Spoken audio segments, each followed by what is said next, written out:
Bien-aimés, et pas aux alliés, au Bondeli comme d'habitude, avec le nouveau numéro à l'école de Philippe, nous te disons, éternel, notre Dieu, grand merci. Nous te disons infiniment merci et nous sommes très reconnaissants de nous avoir, une fois de plus, nous donné l'occasion, éternel notre Dieu, de nous présenter au devant de ton peuple pour parler à ton nom. Accepte que ce moment-ci soit un moment de délivrance, soit un moment qui apporte des solutions, soit un moment qui donne des réponses à toutes nos questions. Accompagne-nous, Seigneur. Sois le maître des temps et des circonstances. Règne au milieu de nous pour que ta parole, Seigneur, touche le cœur de tout un chacun et que chacun de nous, Seigneur, accepte que cette parole vient de toi et que tu restes le maître. Commence avec nous du début à la fin de la prédication. Au nom de Saint Jésus-Christ, nous avons ainsi prié. Amen. Lelo na lingi Tolobaki, comme d'habitude, l'école de Philippe, c'est une école de réflexion. C'est une école de réflexion. Na lingi to solo la na makamo zalaka un peu moins courant. Poto yeba, peto tu na Bible. Est-ce que nenge to sala kawana na nenge komami eza nenge moko? Parce que na mangoma na biso, et le Seigneur m'a permis d'avoir la révélation aujourd'hui, na meme pas inayo. Au moment na mutoza d'église, bazolo banae, azana pasi tata mwasi mutosali nini, akangiye. Bitumba nae zaba noko, et zaba ndeko nae, et ça dit que l'église, azola kisa mutu, que soki azana ba pasi, to azako démontrer pas batuke, bitumba naye et outi sika mususu te ezo uta na famille naye. Parce que généralement c'est la famille, hein. Vous avez connu dans ce pays à un moment donné succès moko to mona kiawa na ba prière ba délivrance, l'église ezo na ba délivrance, hein. Au moment muto asambelaka na lingomba songolo pakala, mayebiso lobino na keshene de montagne et sikatel. Moto akendaka na église songolo mais pour na ba prière akena kosalango na yebite na boyi kotanga bakumo ya mangomba. Lelo tolingi totuna na Bible, totuna na Bible. Parce que ça nga elekelanga mutu na église, hein, mais bazali ko persuader yeke et pasi azanango noko na bango nde mutu akanga ye. Tata mwasi na ye azali sous emprise ya famille. Boyebi na yebaka ndeko moko aza na poto azali kosunga famille na ye mingi mais akutani na ba problème sikoyo na ba tango ba problème na ye il a rencontré un prophète wana yebisa lobi non omoni yo ndengo za boye famille na yo nezo bundisa yo siko to ça la différence ya bato ngo pays type ya bato. Parce que ça, la mutu musu to guteka na balabala, mais ça la mutu musu za ko fréquenter l'église. Parce que là, et comme qu'on intervenir sur le ba benga appel. Boni penzamba ko benga yo bani ko keni ko sambela, o komi ko fréquenter l'église, mais baza ko yebisa yo ke tata mo sazo continuer ko bundisa yo.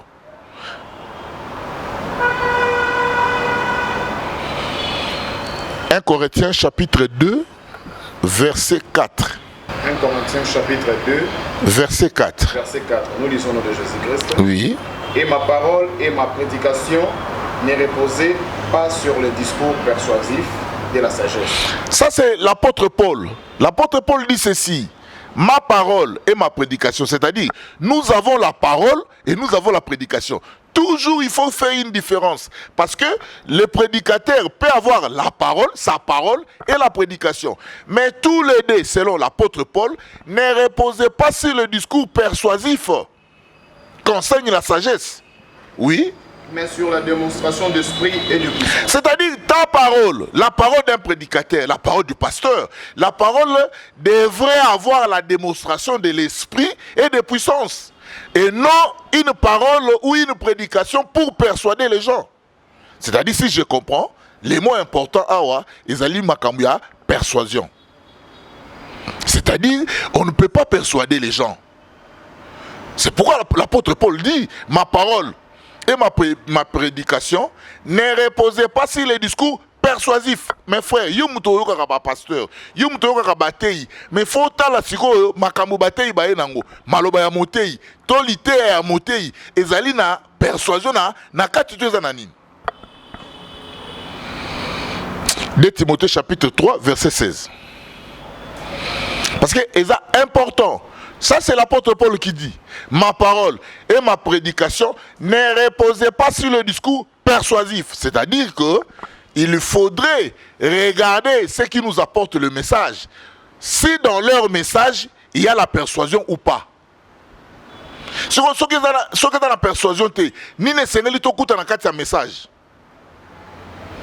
Parce que l'apôtre Paul craignait à persuader Batou. Pourquoi l'apôtre Paul craignait de persuader les gens?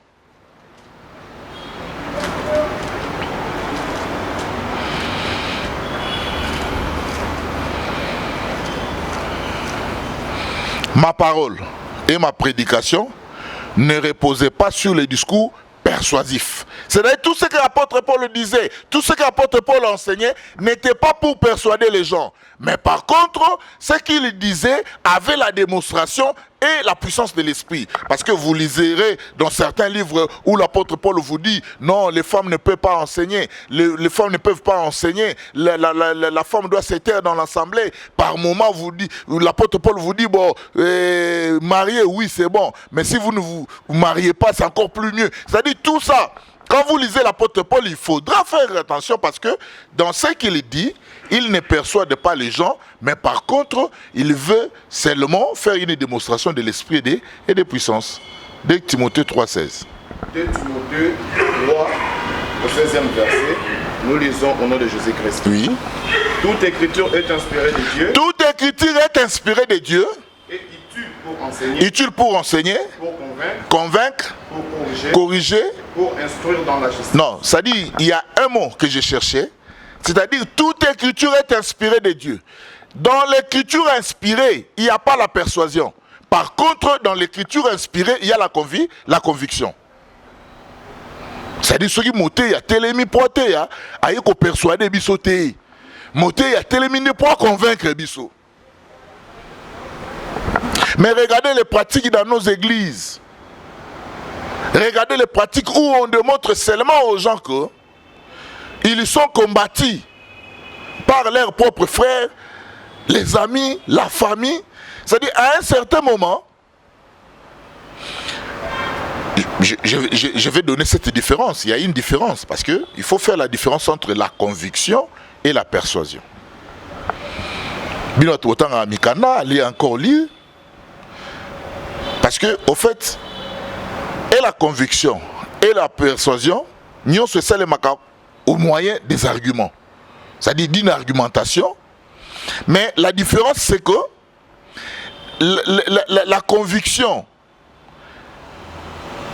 la conviction vise plutôt la raison.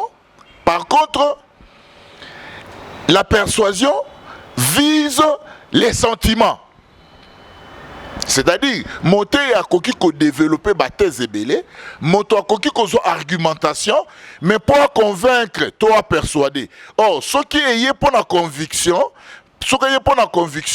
la conviction est à raison. C'est-à-dire, il y a une argumentation qui te pousse à agir avec raison. Mais il y a une argumentation qui te pousse simplement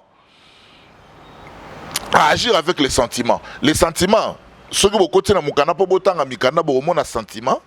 Sentiment en fait c'est une conviction en soi-même sans intermédiaire. C'est-à-dire au yambi likambuka kaboye au raisonner on dimi ngoka ndenge zali. C'est ce qu'on appelle les sentiments. C'est-à-dire tu arrives à l'église, on te dit que tata moi si muto bundisa yo posa nini on dimi. Tu arrives à l'église, bah, que non, bah, quand on a famille, on dimi. Tu arrives à l'église, on vous dit, oh non, bino, on dimi. Té.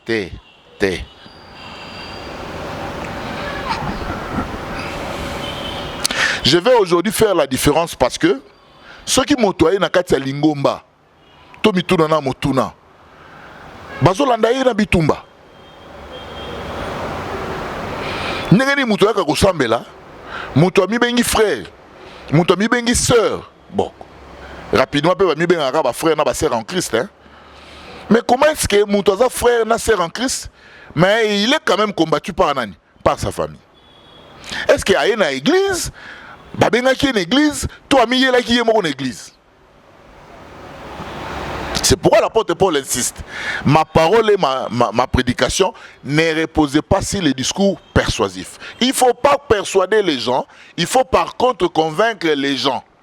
Parce que la Bible, dans Timothée, 2 Timothée 3,16, toute écriture est inspirée de Dieu, utile pour enseigner et convaincre.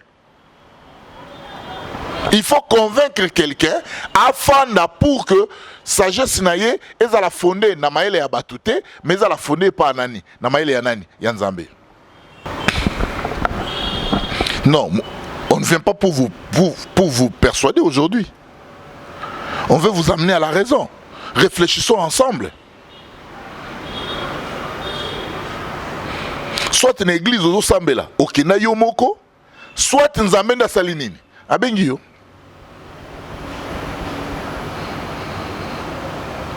Parce que je ne vois pas comment aux ans à l'église, mais tata moi ça doit s'anine, azo bundisa yo.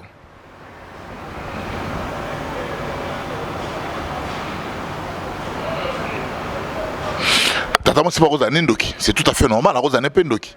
Tata moi c'est pas aux années envoyé à nani, il y a diable. Mais problème là on se retrouver l'église ndenge nini, au milieu lito ba bengi yo. Penani yango bengi yo. C'est-à-dire, parce qu'il y a des gens qui sont allés à l'église, parce que l'église a un parking dans le Liban des Alaramounènes. Parce que l'église il y a des mandataires. Parce que l'église a passé à un succès. Mais est-ce qu'il y a une église pour Babengio, ou qu'il y a une église pour le sentiment? Non, c'est un élément très important. Tu fréquentes l'église pourquoi? Est-ce que tu as reçu l'appel de Dieu? Non, problème dans la ligne, dans le Baïzanine. Problème dans la ligne, loba. C'est-à-dire, problème il y a des livrances, hein.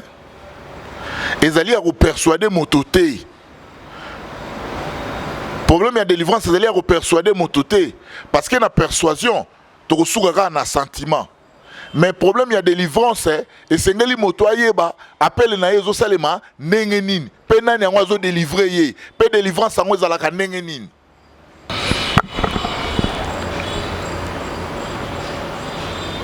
Et ça, Abraham, dans Genèse chapitre 1er, verset 1er, tina 2.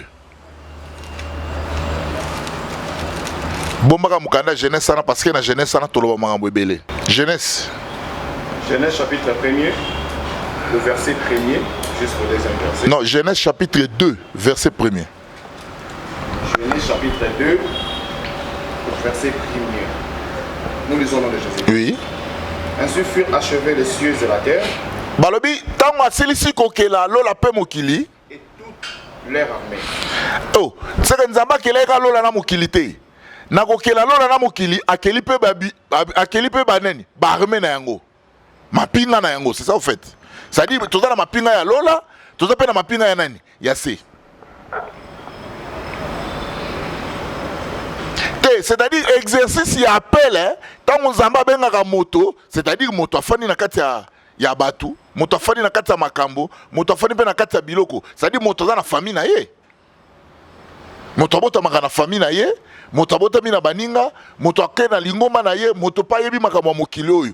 Mais lorsque azali kozwa appel ya Nzambe, appel ya Nzambe za kosalema ndenge nini? C'est-à-dire appel ya Nzambe ça veut dire moto abima na kati ya nani? Abima na bisika oyo azalaki avant na yeba liloba ya Nzambe. C'est pourquoi tango Nzamba sisi kokela na sima ye ko sisa kokela aye ko sala na armée.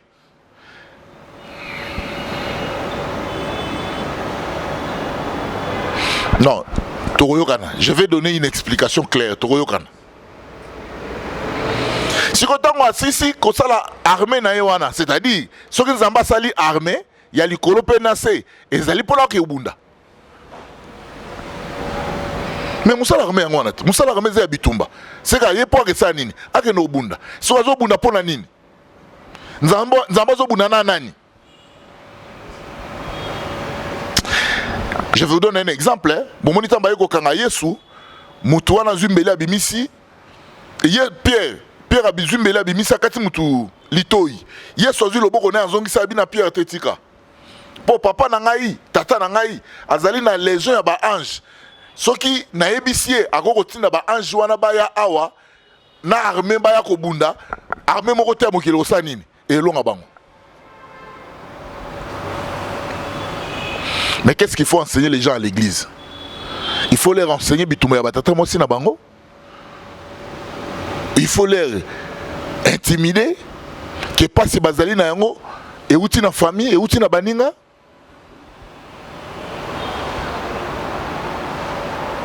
Parce que généralement le lengango ya kosambela ya batu, les gens sont dans l'église parce qu'ils sont persuadés que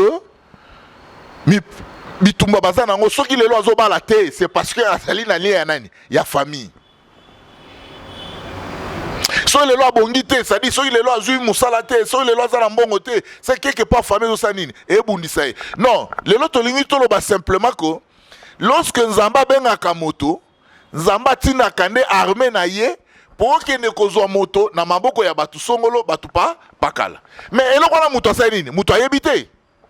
Parce qu'on se retrouve comme une église nini. Au comme on peut ressembler à nenge nini. Est-ce que l'armée à l'icolo na armée à César ba pasteur? Ils ont intercesseur na kati ya Mangomba, tous les ba frères ba diacre na kati église. Non, notre problème est allié à toute écriture est inspirée de Dieu utile pour enseigner et convaincre. Le mot conviction et Paul Azolobake, il est à côté à Batou pour nous persuader Bangote. Ma côté est simplement pour nous pour convaincre Batou.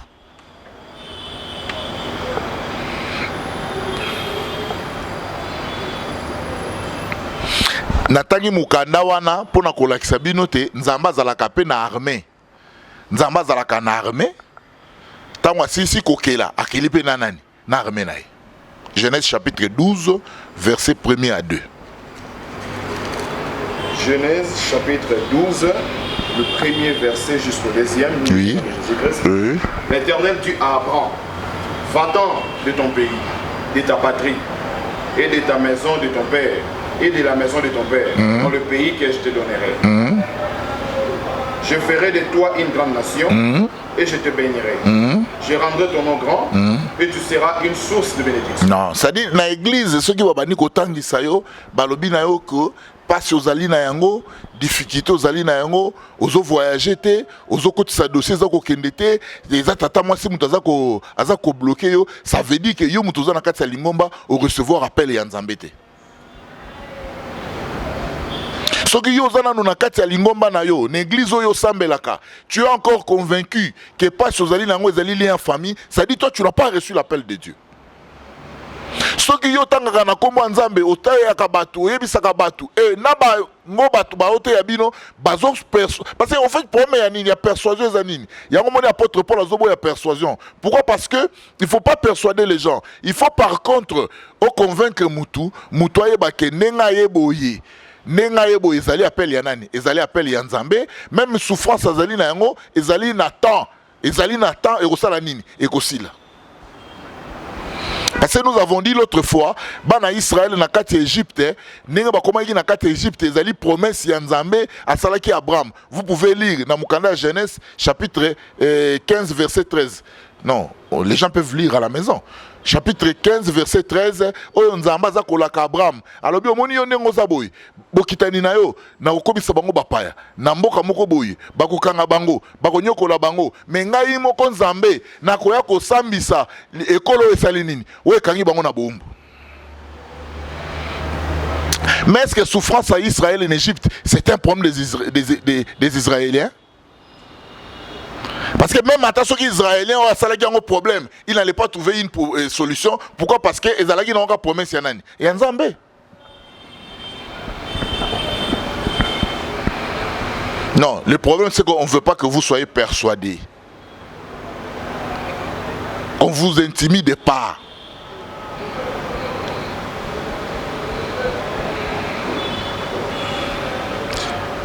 C'est très important qu'on ne vous intimide pas. Hébreux chapitre 1er, verset 13-14. Et auquel des anges as-tu jamais dit, Oui, assieds-toi à ma droite, oui, jusqu'à ce que je fasse de tes ennemis ton marchepied. oui, Ne sont-ils pas tous des esprits au service de Dieu, Oui. envoyés pour exercer un ministère en faveur de ceux qui doivent hériter du salut? Ah, c'est-à-dire tout le monde ne sont pas appelés à hériter le salut. C'est-à-dire quelques-uns. Parce que là, comme ça, pasteur Azako Sepela, pour babeti stade de martyrs et Sainini, et Tondi.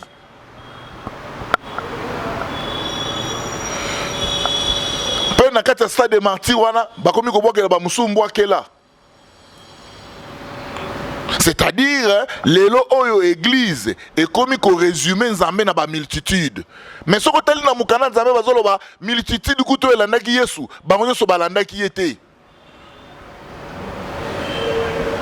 C'est-à-dire bato nyonso bazali koya na multitude, bango nyoso balandaki Yesu te. Et puis Yesu tango amonaki multitude ezoya, ya zali kolobaka na parabole. Soko baye koline batune mais yozo bana ba parabole pour habiter, ba parabole eza pour na ba multitude. Mais bino batu boye awa na koyebisa bino vérité. Je vous dis aujourd'hui na Kinshasa, aujourd'hui na Congo, pour l'église na yoza un impact, il faut parler de la délivrance, il faut que ça mutune ngozo lo mutu na bapasi, ozo lo mutu na chômage, il faut que ça mutune nini akolongwa na boumbu, il faut que ça mutune nini lobby fozo ali palia. Et dans une église où vous ne prêchez pas comme ça, vous n'aurez pas beaucoup de gens. Pourquoi? Parce que les gens sont persuadés que ceux qui n'ont qu'une église ouana n'a pas de mutuka, ceux qui n'ont qu'une église ouana n'a pas de mutukingani, ceux qui n'ont qu'une église ouana n'a pas voyager. Non.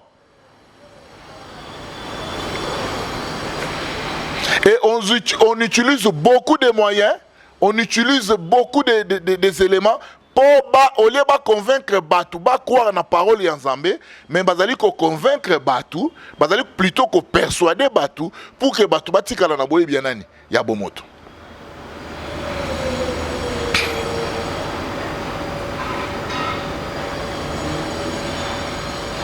Bible zoba na hébreu, les anges ne sont-ils pas des esprits au service de Dieu en faveur et ceux qui doivent hériter du salut? Les anges ne sont-ils pas des esprits? Ça c'est la question. Les anges ne sont-ils pas des esprits au service de Dieu en faveur de ceux qui doivent hériter? C'est-à-dire que si toi tu es appelé à hériter les royaumes des cieux, il faut yebake na mupanzi na yo, tu as un ange qui est au service de qui? De Dieu. Nalina expliqué, et ça le roi soda, batindi soda aya ko libérer yo, bakanga ko place moko songolo, batindi ba soda ba ya ko zwa yo. Donc ba soda ba zoya ko zwa yo, ça dit bango ne mutu ba simbio na loboko, bango ne mutu baza ko bimiso place wana, bango ne mutu ba ko protéger yo pour que ne bisika ozo sa nini. Ozo kende.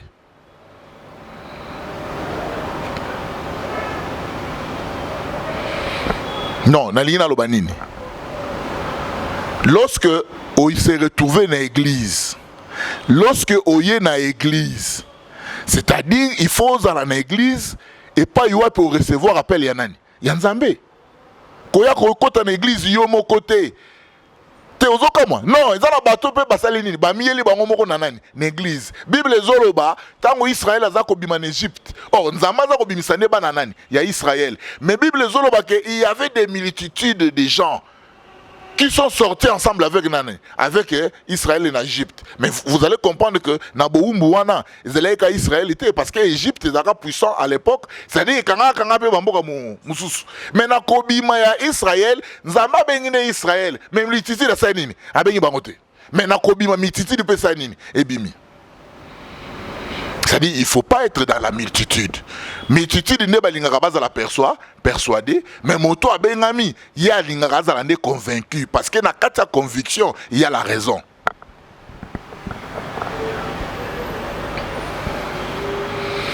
soki tata mwasi azali kobundisa azobundisa à quel moment na moment oyo komi une église ou bien azali kobundisa déjà bandakala mais nzambe na lola ye moto asilisi kosala armée ntango atali boye amoni bien ke tata mwasi azosala nini azobundisa yo ndatindi sikoyo armée na ye ntango sikoyo eye kolongolo na maboko ya nani ya tata mwasi sikoyo ntango elongolo na maboko ya tata mwasi eza mpo bayebisa yo ke tata mwasi nazobundisa yo parce que so bayebi so mpe ke tata mwasi nazobundisa yo yo oza na makasi nini ya kosala nini ya kolonga ye mpo osala ye nini.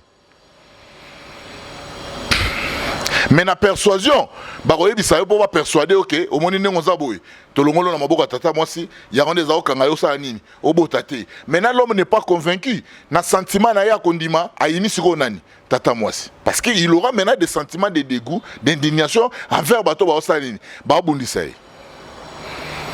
Et pourtant na makambo ya nzambe eza bongo te. Na makambo ya nzambe ezali soki babengi yo obimi na kati ya bato nzambe aza koforme yo po azongi susu epa nani epa bato wana po yo liloba nzambe okende kote yango nani moto a recevoir appel ya nzambe akokoma ennemi te parce que nzambe alobi na Abraham sors de ton pays, sors de la maison de ton père, sors de ta patrie. Mais na kopesa bino verset moko tango Abraham siko Isaac alinga bala tango Isaac alinga bala Abraham a ebisi Eliezer ozaki le plus ancien ba serviteur na ndako na ye alobi kende kolukela mwana nanga mwasi kaka na mboka ya banani ya batata nanga. Mais pourtant mboka wana nzamba alobaki asa nini abima. Mais jour Isaac alingaka bala Isaac abalaki eloko mususu abalaki mwasi ya ekolo mususu te azongi kaka na mboka ya banani ya batata na ye Abraham ndesika kena ko bala Rebeka.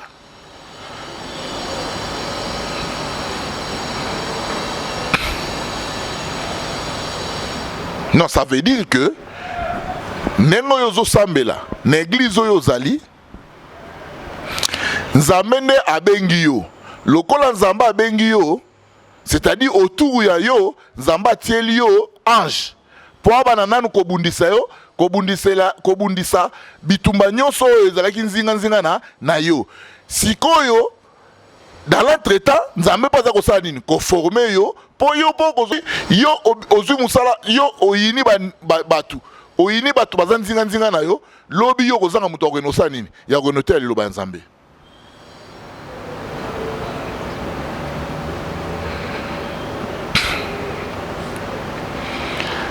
Non, c'est-à-dire tozoloba boye na makambo nyonso tolingi toloba tolingai ka tolakisa ndenge nini moto esengeli asala la différence entre persuasion na conviction parce que le mot persuasion ezali mot nzamba utilisé na l'écriture te même ba écriture ndenge komami ce n'est pas pour persuader les gens mais c'est plutôt pour convaincre les gens. C'est comme ça l'apôtre Paul parlait.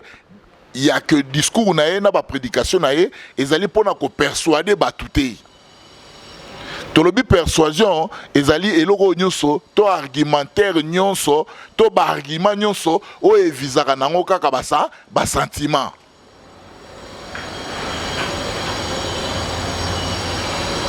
Soki moto azokende na église po na église na bango mwituka ezalaka ebele c'est-à-dire mutu wana aza na conviction te esika azosala nini azokende il est animé par des sentiments.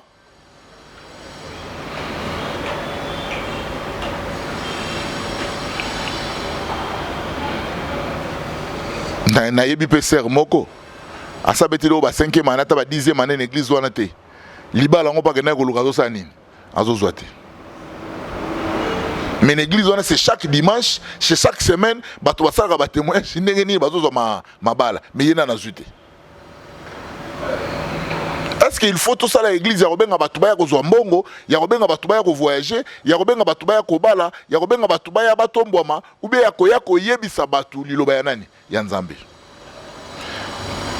Parce que liloba ya nzambe ezali na conviction simplement pour moto pendenga zawana azana maloba o ya sali nini o ayekolaki na libota na ye o ayebi na baninga na ye pe o azui na mangomba.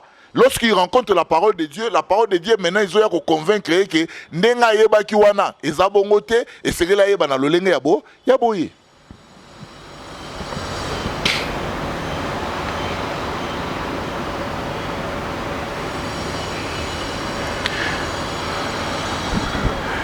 Non, tolinka to sabino à travers l'école de Philippe hein.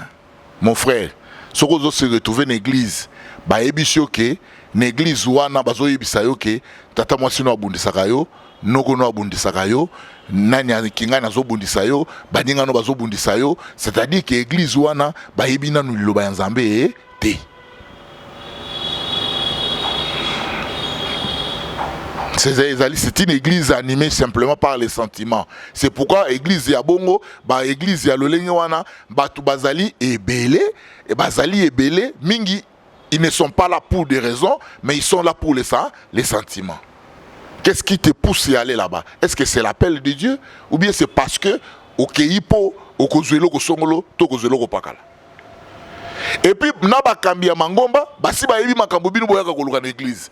Basi ba yebi makambo bino bolingaka. Un frère Fabrice, sans prophétie. Ah. Parce que fois que lukata muninga ne ya l'église libanda ya abeta moi prophétie mi bale misato. Ya mabepe ba yeko kota sou makasi, yé moko ke oluka prophète, ayebi sa be moni frère na vana na sima. Afwe moi ra moi eloko moi bien. Mais na yebi tango ya fo bimisa mo eloko. Bayokani na église, ba passer bayokani.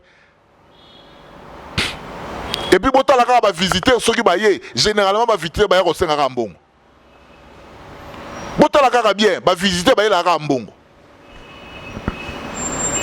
Vous avez planifié. Tout le monde a un sentiment. Vous êtes convaincu que tu as reçu l'appel de Dieu. Au milieu, tu as un appel de Nzambe, Zali Nenge Nini. Ba distraire yote que au kangami na mignolo la famille mais yo na église déjà au sozu appelle Nzambe au kangama na mignolo la famille nenge nini tala Nzamba lobi na Abraham sort je serai avec toi je te rendrai grand mais eloko ya mukolo moko te Abraham atikali na promesse Abraham a croire na promesse ya Nzambe c'est comme ça bani ko sanini abani ko kende mais yo za déjà na église okotsa moi demande muke bo simbite ah to bondela to chamoto to bo kotaba ma famille C'est pourquoi la Bible parle de la fermeté de la foi. La foi est une ferme assurance. Ça veut dire que au lit qui est loco, mais au lit qui a pas maté, il faut qu'au lit qui a yamakas parce que c'est automatique. Yesu azolo bana mukanda lobi bondi make makamunyo so bo senge pa papa et pesa mele bino. Kana minito bo sengi wana et c'est pesa mino. Mais généralement dans la prière tant to sambelaka so ko tcheka amen, on se retrouve que so ko liaki peut-être hein. So za nyonga baer hein. Si vous avez un il faut ce qu'on a tant de sani. Ok, Luka.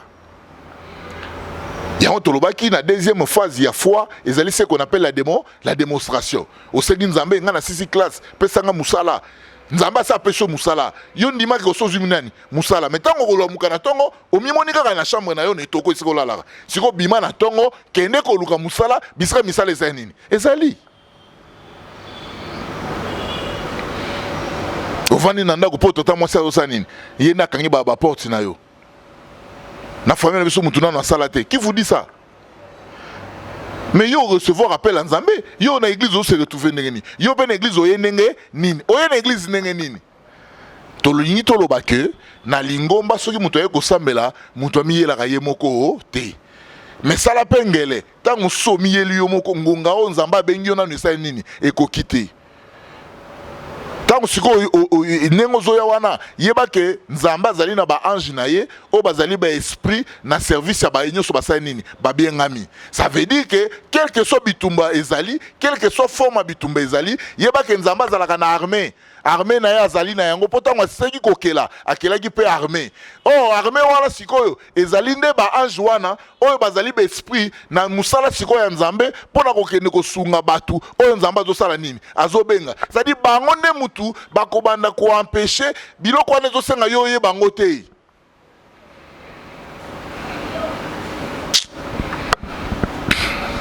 Voilà comment on vous a persuadé. Même na katandaku, olali omonika pourquoi matelo na nzoto papa, obandi ko boka moto. Si wana za ko banga. Wana za ko banga ndezo sala yo. Simplement parce que vous êtes animé par des sentiments. C'est ça ko banga. C'est ça ko banga. Ko banga wana pe ezali nini? Ezali ignorance osali nini? Ozali na yango parce que soki moto ayebi ata likambo ekomi akoyeba ke Nzamba loba tout ça la boy na likambo na sala boy. Mais yo yebite.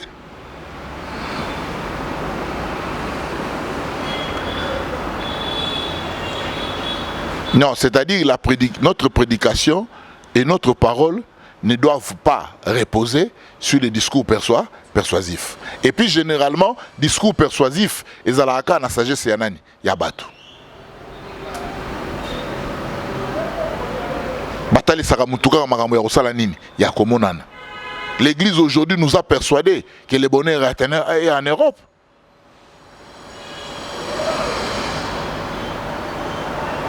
Moutako qui nous kota mangenge simplement kaka pour ça nini, pour kende poto.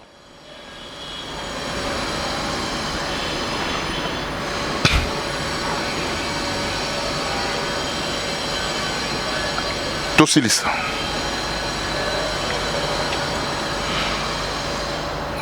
Zongelaka mukanga ya apôtre Paul to clôturer wana.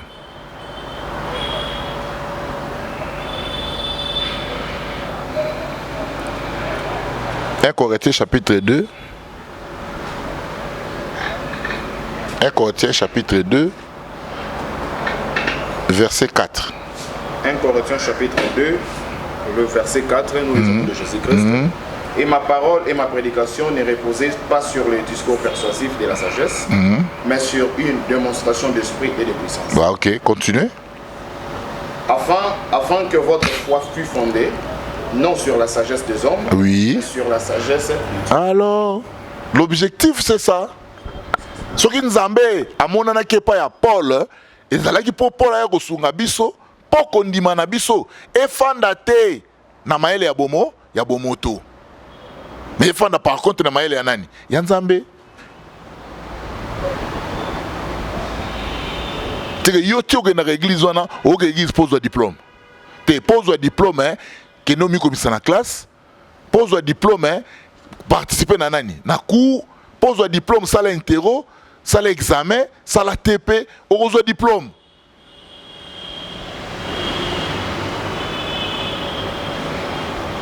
Au moins là-bas, la 6e des humanités, il y a l'examen d'État. Il y a jeune à 3 jours, 4 jours, papa. Après, on a 6 classes à Longi, on a un diplôme. Le diplôme, mais conséquence, ils sont incapables de représenter dans l'entreprise qui est un diplôme. Tout le monde a besoin de micro-baladeur. Tant que ça va micro-baladeur, diplôme. C'est grave. Simplement pour le diplôme, on a besoin de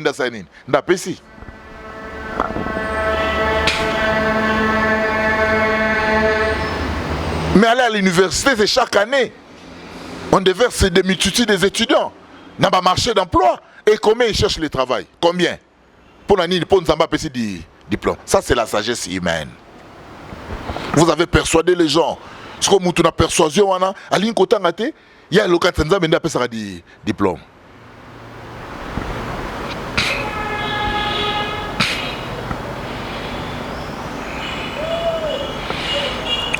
Non, simplement que l'objectif de l'école de Philippe est allé pour que tu vendes sa condiment na biso na maele ya batute mais na maele ya nani ya Nzambe. Toi qui as reçu déjà l'appel de Dieu, toi qui fréquentes une église, ça dit que vous avez un problème, c'est que vous avez un problème dans Nzambe. Vous avez un problème dans Tata Mwasite. Parce que Tata Mwasite a comme place sur les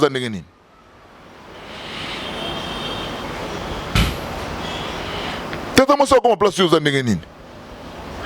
mais est-ce que Tata Mwasite a pas bonne sarabino? Bah on s'amène la bangote. Mais est-ce que ça peut bon s'amène la Tata Mwasite? Na kati église a bonne sauter.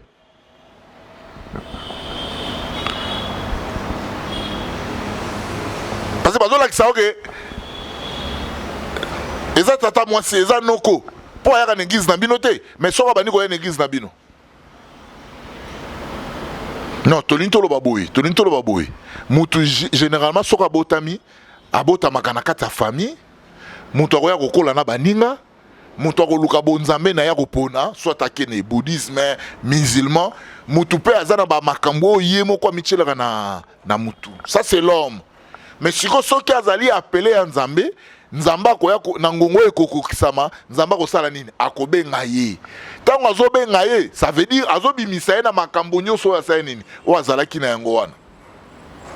Na moyen ya banani, na moyen ya ba angelu, oyo ekosala en sorte que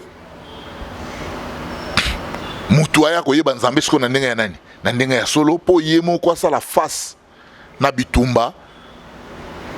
Bitumba ngo peza ya nini? Bitumba ezali ya kokoya koconvaincre batu batika makambo bazosala wana balanda nani, balanda nzambe. Etika bona komona Yesu Kristo. Amen.